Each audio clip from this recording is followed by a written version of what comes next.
नमस्कार बंधुओं। घुटनों में अक्सर चोटें आती रहती हैं। इन चोटों के कारण काफ़ी दर्द भी सहना पड़ता है।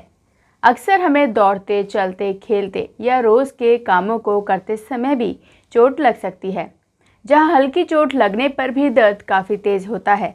इन्हीं सब बातों को जानने के लिए मिलते हैं डॉक्टर मनीष जांगड़ जी से और जानते हैं नी मेनिस्कस के बारे में। नी मेनिस्कस क्या होता है?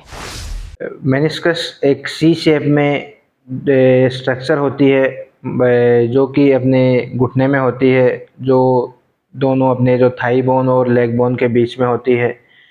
इसका मेन फंक्शन शॉक अब्जॉर्ब करना है। अपने वॉकिंग के टाइम पे घुटने के जॉइंट के बीच में शॉक अब्जॉर्ब का काम करती है और ये जो अपने घुटने की कार्टिलेज उसको भी इंजरी से प्रिवेंट करती है।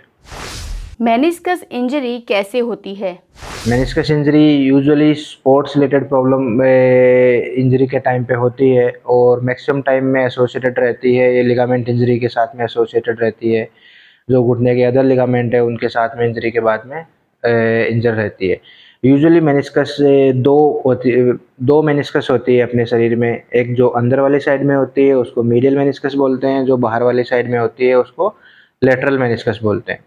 मीडियल मेनिस्कस अपने चलने के टाइम पे, बैठने के टाइम पे तकरीबन 70-80% पार्ट वजन का ट्रांसमिट करती है, लोड लेती है अपने।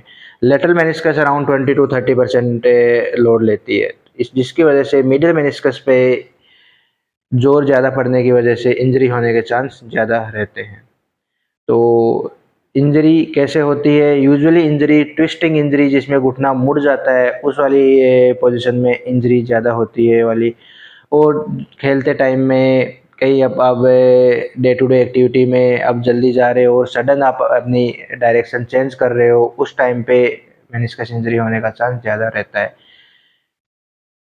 स्पोर्ट्स के अलावा ये इंजरी जो 40s 50s में फीमेल्स होती है, 60s में फीमेल्स होती है, उनमें भी होने के चांस ज़्यादा रहते हैं। जिनमें अगर लंबे टाइम तक आप आलती-पालती मार के बैठो और फिर सडनली अचानक से उठो, तो उठने की वजह से भी ये इंजरी हो सकती है। बिकॉज़ 40-50 की उम्र में धीरे-धीरे ये डिजेनरेटिव चेंजेस वगैरह होने लग जाते हैं, तो थोड़ी-सी ट्विस्टिंग की वजह से भी ये मेनिस्कस इंजरी हो जाती है। इनके क्या-क्या लक्षण होते हैं? यूजुअली मेनिस्कस इंजरी के बाद में घुटने में थोड़ी-सी स्वेलिंग आती है। स्वेलिंग यूजुअली इंजरी के दूसरे दिन डेवलप होती है, सेम डे डेवलप नहीं होती है। उसको सेटल होने में अराउंड 24 आवर्स का टाइम लगता है। दूसरा, घुटने का मूवमेंट वगैरह रुक जाता है, घुटना लॉक हो जाता है, घुटना अगर सीधा करने को जाए तो सीधा नहीं होता है। तीसरा, जब भी आप चलने की कोशिश करते हो, पैर पे वज़न लेने की कोशिश करते हो, तो वज़न नहीं ले पाते हो और उसमें अपने घुटने में काफ़ी पेन होता है। यूजुअली मेनिस्कस इंजरी के बाद में धीरे-धीरे ये पेन वगैरह सेटल हो जाता है, बट जो लॉकिंग की प्रॉब्लम है, घुटना सीधा मुड़ता नहीं है, अटक जाता है, ये वाली प्रॉब्लम परसिस्टेंट रहती है, जिसकी वजह से सेकेंडरी चीज़ें नी में एफ्यूजन, नी में पानी भरना, साइनोवाइटिस वगैरह होना, वो हो जाता है। इसमें इलाज क्या है? यूजुअली हम लोग पेशेंट को असेस करते हैं, एक्स-रे वगैरह करवाते हैं। एक्स-रे प्राइमरी चीज़ है कि आपको आर्थराइटिस तो नहीं हो गया है, या फिर यंग पेशेंट्स में उनमें एसोसिएटेड कोई बोनी इंजरी, लिगामेंट अवल्जन इंजरी वगैरह वो तो नहीं है। एक्स-रे कराने के बाद में जो बोनी डिफ़ॉर्मिटी, उसमें कोई बोनी इंजरी नहीं हो, वो देखने के बाद में हम एमआरआई एडवाइस करते हैं। एमआरआई में फिर वो मेनिस्कस का, लिगामेंट का पूरा डिटेल में स्ट्रक्चर का अपने को पता चलता है। यूजुअली मेनिस्कस इंजरी जो ग्रेड 1, ग्रेड 2 और ग्रेड 3 में डिवाइड करते हैं, जिनमें से ग्रेड 1 और ग्रेड 2 इंजरी धीरे-धीरे अपने आप ही ठीक हो जाती है, सेटल हो जाती है, उनको किसी टाइप की सर्जरी की रिक्वायरमेंट नहीं होती है।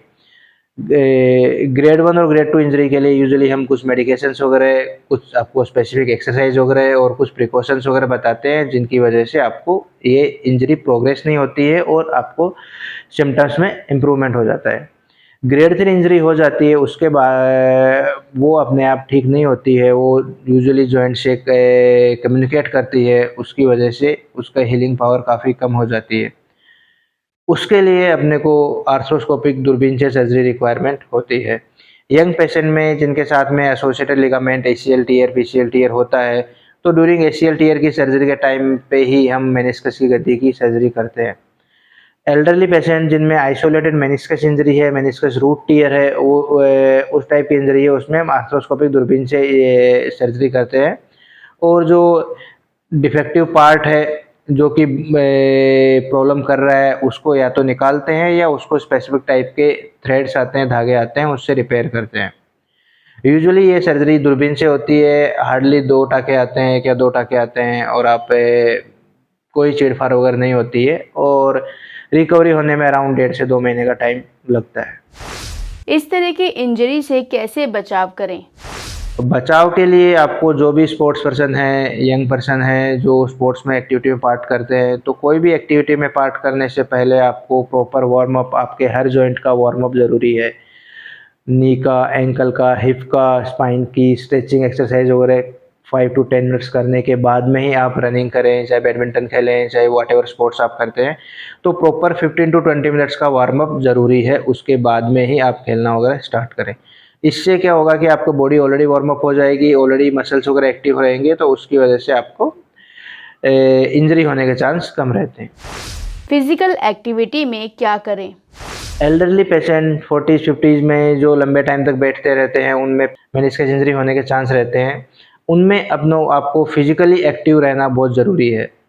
फिजिकली एक्टिव मतलब कि आपको डेली वॉक पे जाना है, डेली कुछ ना कुछ फिजिकल एक्टिविटी करनी है, नी की एक्सरसाइज है, बैक की एक्सरसाइज है, हिप्स की एक्सरसाइज है, रेगुलरली करते रहना है। जिससे आपकी जितनी ज़्यादा बॉडी एक्टिव रहेगी, उतनी ज़्यादा आपकी मसल्स वगैरह हेल्दी रहेगी और आपको एबनॉर्मल जॉइंट पे प्रेशर होने से प्रिवेंट करेंगे। सबसे लास्ट में वेट कंट्रोल भी काफ़ी मस्ट है। जिन लोगों का वेट थोड़ा ज़्यादा रहता है, उन लोगों में घुटने की आर्थराइटिस होने के चांस ज़्यादा रहते हैं। आर्थराइटिस होने से पहले उनमें मेनिस्कस टियर वगैरह होता है, जो कि अननोटिस्ड रह जाता है, नोटिस नहीं कर पाते हैं। उसकी वजह से धीरे-धीरे डैमेज बढ़ता जाता है और आर्थराइटिस में डेवलप हो जाता है। तो वज़न कंट्रोल करना एक बहुत ही इम्पोर्टेंट थिंग है to prevent your any type of knee problem, चाहे वो मेनिस्कस इंजरी हो, चाहे आर्थराइटिस हो, चाहे लिगामेंट इंजरी हो। तो आपका अगर वज़न कंट्रोल में रहेगा तो आपको किसी टाइप की इंजरी होने के चांस नहीं रहेंगे। स्पेसिफिकली फीमेल्स में जो लंबे टाइम तक पूजा करती है, बैठते हैं, उनको आलती-पालती लंबे टाइम तक बैठ के अवॉइड करना चाहिए। जैसे वो लंबे टाइम तक आलती-पालती मार के बैठते हैं, फिर अचानक उठते हैं, तो उनमें नी ट्विस्ट होने का और मेनिस्कस इंजरी होने का चांस ज़्यादा रहता है। वो इनको फिर बाद में प्रॉब्लम करता है और जिसको ये इग्नोर कर देते हैं बहुत से लोग और धीरे-धीरे वो आर्थराइटिस में डेवलप हो जाता है। तो ये कुछ एक प्रिकॉशंस थे जो आपको लेने चाहिए उसके लिए। तो आज आप लोगों ने डॉक्टर मनीष जी से नी मेनिस्कस के बारे में जाना। ऐसी और जानकारी को देखने के लिए हमारे चैनल को सब्सक्राइब करें, जिससे आप आने वाली हर बीमारी से सतर्क रहें और साथ ही लाइक, शेयर, कमेंट करना ना भूलें।